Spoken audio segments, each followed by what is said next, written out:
J'ai vraiment l'impression de revoir un cousin que j'ai pas vu depuis 7 ans. On parle aujourd'hui de Daredevil Born Again, et oui, retour de Daredevil sur Disney+, avec ses 2 premiers épisodes, sortis ce mercredi 5 mars.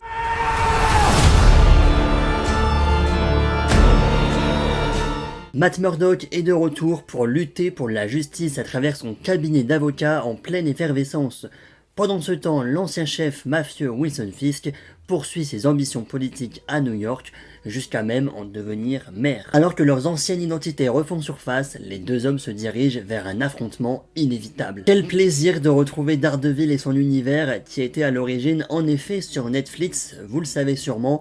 À la base, c'était le Netflix Universe au niveau de chez Marvel, puisqu'il y avait les 3 saisons de Daredevil, mais également les 2 saisons de Punisher, Jessica Jones avec ses 3 saisons, Luke Cage et Iron Fist. Tout ça pour que finalement, tout ça là, voilà, ce combo, nous fasse The Defenders, qui était un petit peu les Avengers de chez Netflix. Malheureusement, effectivement, en 2018, si je ne m'abuse, Netflix a décidé finalement d'annuler au fur et à mesure chacune de ces séries. Et c'est il y a quelques années de ça, finalement, que Disney et donc Marvel, finalement, Marvel Studios, a repris les droits de Daredevil. On a revu, oui, le personnage de Matt Murdock dans la fameuse série évidemment extraordinaire She-Hulk, mais également dans Echo, mais avant d'ailleurs une apparition de Spider-Man No Way Home. C'est vraiment là où tout a commencé et où on savait qu'une série sur Daredevil, donc Daredevil Born Again, était en préparation. Cette saison 1 comportera 9 épisodes et on a également une saison 2 qui est déjà en préparation pour sortir en 2026. J'ai personnellement beaucoup aimé, oui, ces 2 premiers épisodes qui m'ont fait vraiment le plus grand plaisir de retrouver dans cet univers. Qui, oui, finalement, ça fait 7 ans que la saison 3 de Daredevil est terminée. J'étais, oui, au début du lycée, j'étais en seconde, si je ne m'abuse, si je calcule la vite fait. Voilà, j'étais en seconde quand je regardais tout ça, et j'ai un peu grandi finalement. Et en fait, c'est encore une fois, comme j'ai dit dans l'introduction, c'est un peu revoir un cousin que t'as pas vu depuis si longtemps. Tu retrouves Daredevil, et tu retrouves, oui, tout cet univers, tu retrouves Hell's Kitchen, et Wilson Fisk, certes, que tu as vu notamment dans Hawkeye et dans Echo. On va revenir par rapport à tout ça. On retrouve Karen et Foggy également, voilà, qu'on n'avait pas vu forcément depuis Netflix. Enfin voilà, vraiment, on retrouve tous ces personnages, et on retrouve surtout pour Disney un ton assez sombre que on demandait évidemment pour Daredevil. Quand l'annonce effectivement qu'une série Daredevil allait être finalement en préparation chez Disney, on avait quand même un peu peur, parce que qui dit Disney dit quand même quelque chose d'assez friendly, clairement, et j'ai pas été déçu. Déjà quand j'ai vu par exemple Deadpool et Wolverine l'été dernier, quand on a vu la violence finalement de ce film, je me suis dit quand même que Disney savait faire des choses violentes, et que pour Daredevil Born Again, on ne devrait pas avoir de soucis.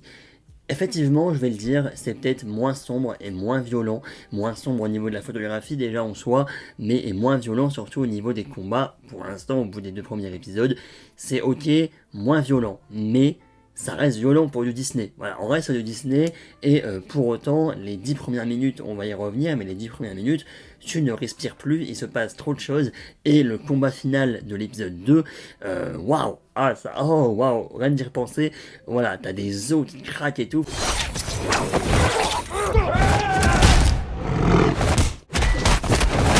À savoir donc que Daredevil Born Again, effectivement, c'est la série qui est ancrée maintenant dans le MCU, certes, mais c'est aussi finalement une sorte de saison 4 par rapport aux 3 premières saisons d'il y a 7 ans.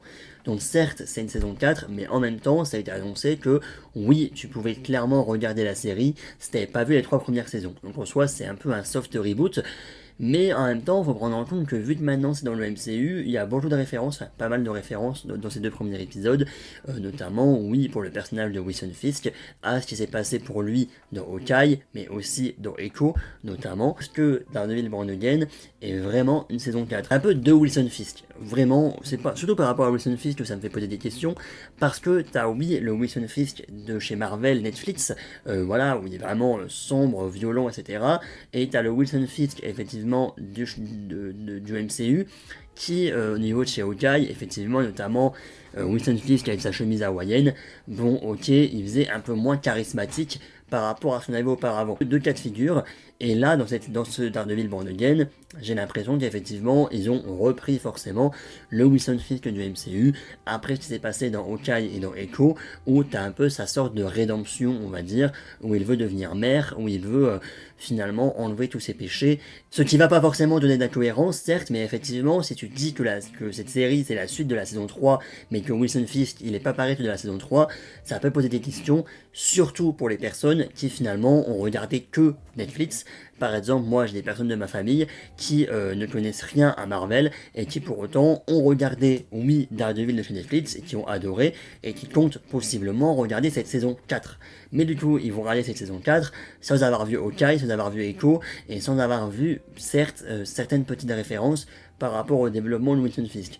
C'est moi que finalement, je trouve que cette saison 4, enfin cette saison justement, la plus révélateur, Daredevil eux-mêmes, la série, n'arrive pas à se placer vraiment dans une chronologie.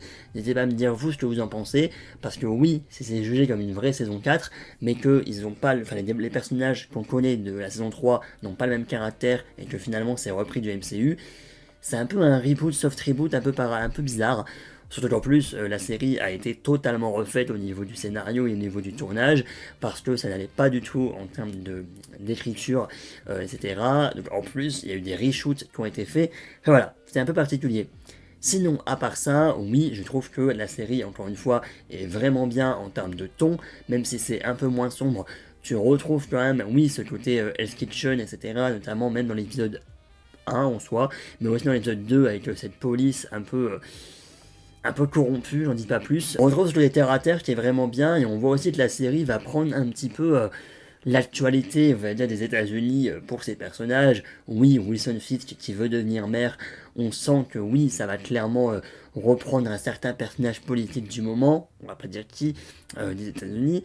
Voilà, par exemple, on a également, voilà, tout ce qui est, oui, les policiers corrompus, etc. Voilà, on sent vraiment que on veut reprendre de l'actualité, on veut vraiment faire de cette série une série vraiment politique, terre à terre, assez sombre, avec même donc un Matt Murdock qui, il va se passer un truc pour lui dans le premier épisode, ce qui fait que ça va être un peu un élément déclencheur au niveau de son développement, ce qui fait que là, actuellement, oui, Matt Murdock, t'as un peu le questionnement typique du super-héros en mode est-ce que je vais reprendre le masque, est-ce que je dois laisser le masque de Daredevil derrière moi et être que avocat finalement, mais le monde a besoin de moi et la ville en général de New York a besoin de moi. Voilà, t'as un peu tous ces questionnements là qui sont assez intéressants, assez clichés certes des films et des projets de super-héros. Certains méchants qui commencent à apparaître, notamment, oui, le personnage de Bullseye, mais également de White Tiger, voilà, qui sont là, et ça permet aussi en soi d'avoir un côté plus avocat de Matt Murdock, parce que je pense, en tout cas, de ce que j'ai compris, que chaque épisode, eh ben, il y aura une affaire différente pour le personnage d'avocat de Matt, et pas pour le personnage de Daredevil, hein, pour le personnage d'avocat, donc voilà, avec donc des personnes à défendre, etc. Ça peut être assez intéressant, il y a d'autres personnages méchants qui vont apparaître, notamment le personnage de Muse, oui, mais aussi le personnage de Punisher, qui va faire son apparition très bientôt. Voilà, en tout cas 9 épisodes, je pense que vraiment il y a de quoi faire, moi j'ai vraiment hâte. Au niveau des défauts, bon, à part ce côté chronologie, caractère, etc., où je vais le redire, je pense en tout cas que les personnes qui ont vu les 3 premières saisons, s'ils attaquent direct la saison 4 sans avoir vu des petites choses du MCU, ils peuvent être un peu perdus, quand même, je pense, surtout au niveau du caractère de Wilson Fisk, je trouve. Par contre, au niveau des autres défauts, c'est peut-être effectivement la photographie qui est certes un peu plus jolie que de d'autres séries Marvel, mais qui paraît un peu moins sombre si on compare, parce qu'on est toujours obligé de comparer, on va être honnête, si on compare à ce qu'on peut avoir dans Netflix, voilà, ce qu'on a pu avoir chez Netflix, voilà, c'est un peu moins sombre. Après, peut-être que ça va, au fur et à mesure que la série va s'intensifier, ça va devenir de plus en plus sombre, et je le souhaite d'ailleurs, mais surtout, c'est effectivement les effets spéciaux, voilà, la CGI, notamment des 10 premières minutes, enfin d'une scène dans les 10 premières minutes, où donc Daredevil va se poser, finalement va voler, va se poser sur une échelle d'immeuble, c'est pas fou. Voilà, 10 premières minutes te tiennent en haleine et te donnent envie de voir la suite. L'événement des 10 premières minutes, je vais pas spoiler, mais waouh, quand même. Voilà, ça fait plaisir. Merci Disney d'avoir écouté un petit peu. Moi, c'est le genre de projet que je veux vraiment tous les jours en fait, c'est-à-dire un projet sombre, terre à terre, où tu développes les personnages, etc. Voilà, violent, etc. Moi, oui, c'est ce que je veux pour des trucs de super-héros, et pas des Ant-Man et la Guêpe Quantumania ou The Marvels.